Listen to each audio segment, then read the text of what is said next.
करता है? ऊपर देखो ऊपर। पढ़ाई करता है कौन सा स्कूल में? आड़ी बाड़ी में। कौन सा स्कूल में? आड़ी बाड़ी में।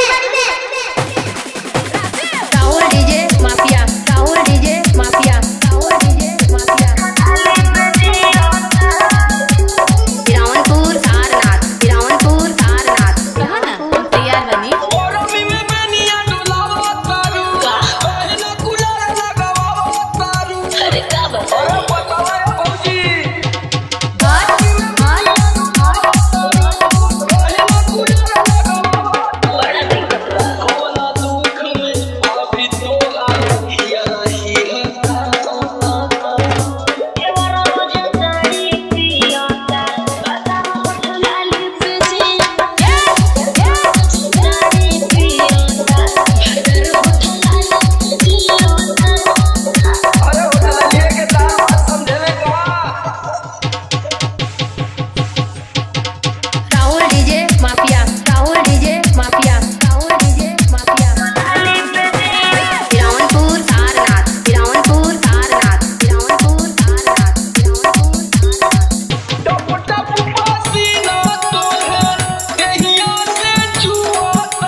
हिरावनपुर सारनाथ, हिरावनपुर सारनाथ, हिरावनपुर सारनाथ, हिरावनपुर सारनाथ, हिरावनपुर सारनाथ, हिरावनपुर सारनाथ, हिरावनपुर सारनाथ, हिरावनपुर सारनाथ, हिरावनपुर सारनाथ।